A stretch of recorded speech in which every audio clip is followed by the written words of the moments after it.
Magandang araw po sa ating lahat mga bossing, mga idol. Muli tayong nagbabalik. This is Ray TV from Green Country Game Farm, Batangas po mga bossing, mga idol. So for today's video mga bossing, sa mga nagre-request dyan ng mga subscribers natin na gustong makita yung ating mga pure broad stag na Boston Roundhead po mga bossing, mga idol. So ito po yung ating mga broad stag. Sa video tayo, ipapakita ko po sa inyo kung gaano po kagwapo yung ating mga Boston Roundhead. So yung dito po sa akin mga broad stag mga bossing ay Boston Roundhead at saka possum lang po mga bossing, mga idol. So ito po sila mga bossing. So yan po mga bossing ay isang pure Boston Roundhead. Yan po yung ating broad stag. So sa mga nagre-request dyan ay close up po natin ng konti. Yan po mga bossing. Kita nyo po kung gaano kagwapo yan mga boss idol. So yun po yung ating broad stag. Meron pa tayo dito nasa 9 heads po sila ito mga bossing, yung ating pure Boston Roundhead na mga brood stag. So doon naman sa mga pulit, meron din tayo doon pulit. Pagkatapos nito mga bossing, i-videohan natin, papakita ko din po sa inyo kung anong mga available ng mga pulit nandito mga bossing. So yan po mga bossing ay isa ding pure Boston Roundhead.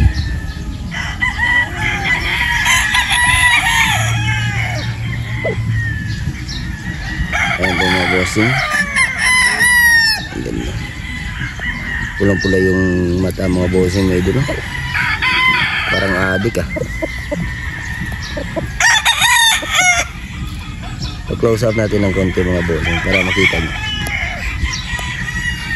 Ito po mga bossing. Meron pa tayo dito another Boston Roundhead. So ayun mga bossing, balik tayo dito sa ating pag-video ng mga ating samples ng ating mga broad stag.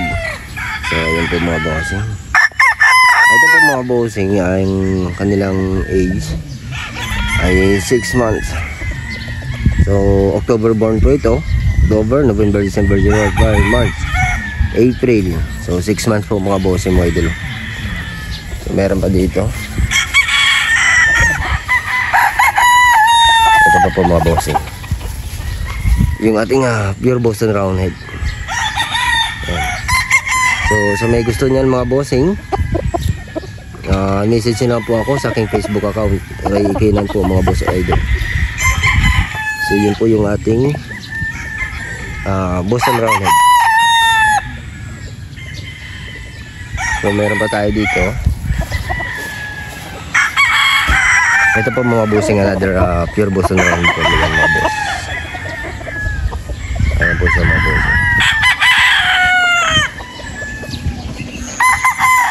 Ayan po kung gaano kagwapo yung ating Boston Roundhead. Close up natin yung mata. Ayan po siya mga bossing. Mid to high station na po ito mga boss idol. Ito ang isa maganda to.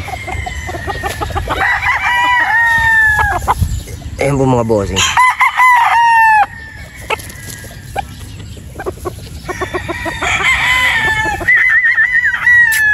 Medyo nahihiya yung ating broad stag.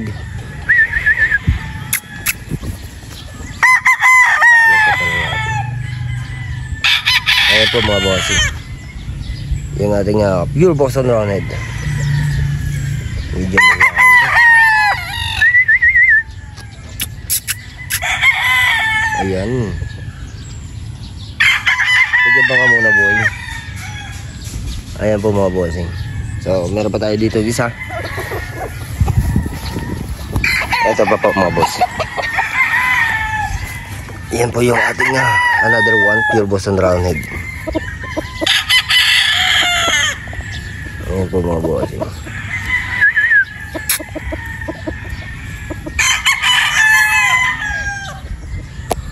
So punta tayo dun sa ating available ng mga pulit mga bossing, para makita nyo po.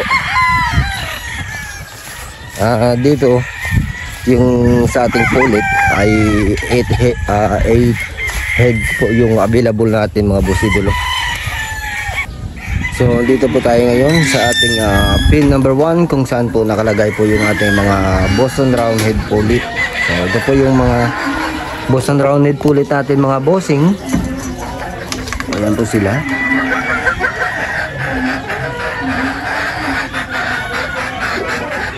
Ito po mga bossing ay 8 heads po ito. So yun po yung ating Boston Roundhead Pullet. Yun po isa na pang ganda po ng mga bossing. Ayan. Ayan po mga bossing. Guwapa. So sa may gusto nito mga bossing mga idolo, message nyo lang po ako sa aking Facebook account, Ray Ekenan. Ayan po po yung isang mga bossing. Ang ganda po yan.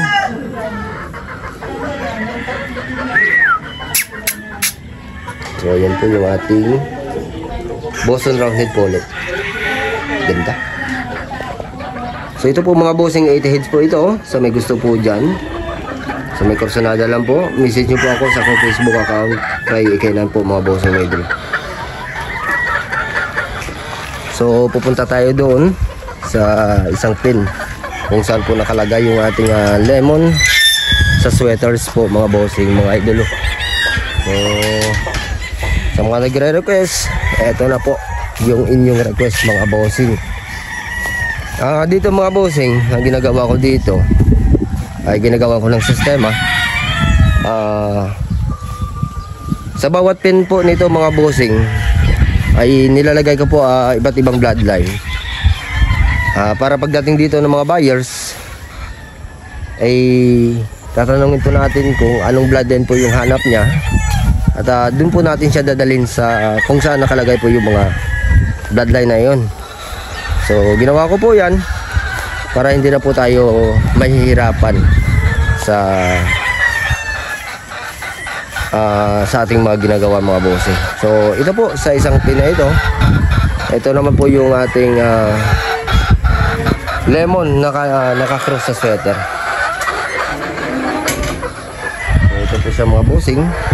So ayan po mga bossing yung ating lemon na naka-cross sa sweater. So pero bagong lahat po mga bossing, shout out kay Sierra Verdos at saka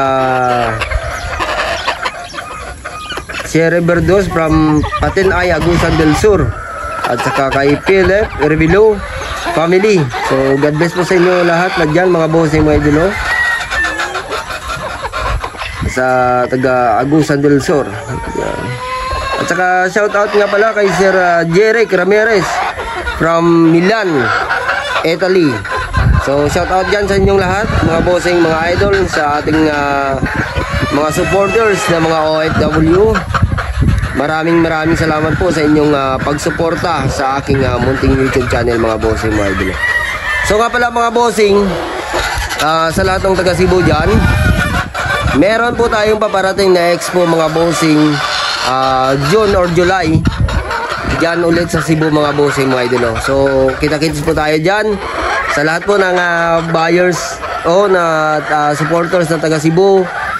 So nasa inyo pa rin po yan mga bossing mga idol kung itutuloy nyo po yung transaction natin o hintayin nyo po dyan ang expo sa Cebu para hindi na po kayo mahirapan sa shipping, hindi na po kayo magbabayad kung malapit kayo dyan sa ating event. I think doon pa rin po sa nung nakaraang taon, doon pa rin po yung gaganapin yung ating expo. So yun po mga bossing, nasa sa inyo po yan kung itutuloy nyo po yung transaction natin o hindi. Yung sa akin lamang po, iniisip ko dyan ay less na din po yung inyong pamasahe dyan mga bossing mga idol. So yun naman po mga bossing. Nga pala mga bossing, sa mga new subscribers natin dyan, sa mga new followers natin na hindi pa nakakalam kung ano po yung ating rules and regulation dito sa loob ng Green Country Game Farm. Mga bossing, dito meron tayong minimum pagdating po sa mga battle stag. Meron po tayong minimum na 10 heads mga bossing mga idol. So yung presyo po na mga bossing mga idolo, yung ating battle stag, yung ating battle stag po ay 8.5 po mga bossing. Meron tayong minimum na 10 heads. So yun naman po mga bossing, ginagawin namin yung minimum. Kung ilan po yung piraso yung nandito sa loob ng farm ng mga manok, ayun po yung pagpipilian nyo po mga bossing mga idol. About naman po dito sa mga pang breeding materials po mga bossing, katulad po nito ng mga two-way cross. Lahat po ng two-way cross namin mga bossing mga idol ng mga pulit ay 8K po mga bossing. At pagdating po dito, wala po tayong minimum. Pagdating sa mga materials na breeding materials natin, wala tayong minimum din mga bossing. About naman dun sa brood stock natin mga bossing, any na mga pure bloodline, any pure po yun mga bossing ay nagkakalaga po ng 35K para naman po sa ating brood stock. So wala rin po yung minimum po mga bossing mga idolo. Pwede po kayong kumuha ng paisa o pair. Yun po yung ating ano dyan mga bossing. Pagdating naman po sa two-way cruise, brood stock quality, two-way cruise, 16K po mga bossing mga idolo yung ating presyo nun. So katulad nito mga bossing, yung ating two-way cruise na mga pulit ay 8K po mga bossing mga idolo, at wala po itong minimum. Yung meron lang tayong minimum doon mga bossing ay yung ating battle stag. At saka pa mga bossing, sa mga nagtatanong dyan, wala pong walk-in po dito mga bossing. Hindi po pwedeng mag-walk-in kayo dito. Kailangan po mga bossing ay naka-appointment kayo. Kasi pag wala po kayong appointment mga bossing, hindi po namin kayo maaaring kapasukin dito sa loob ng farm.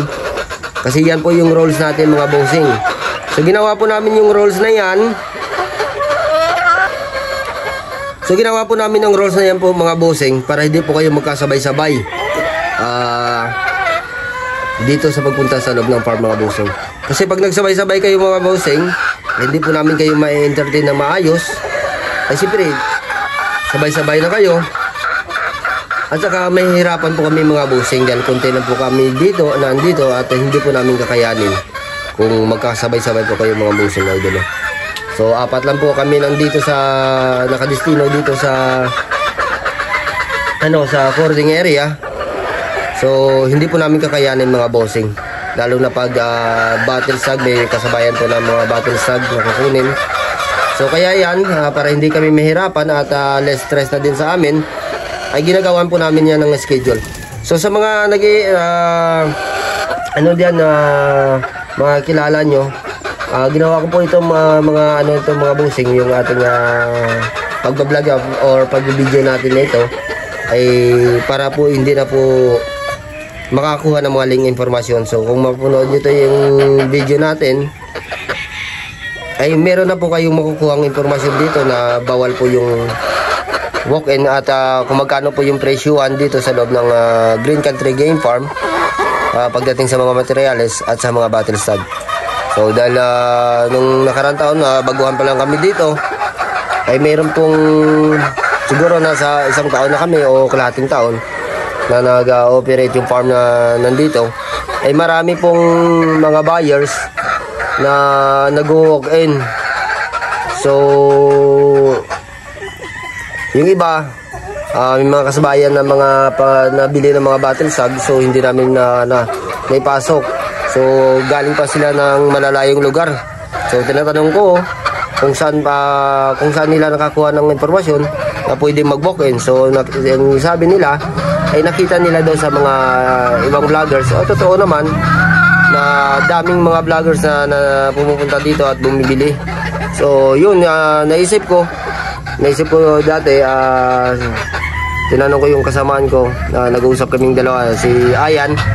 So wala siya dito ngayon.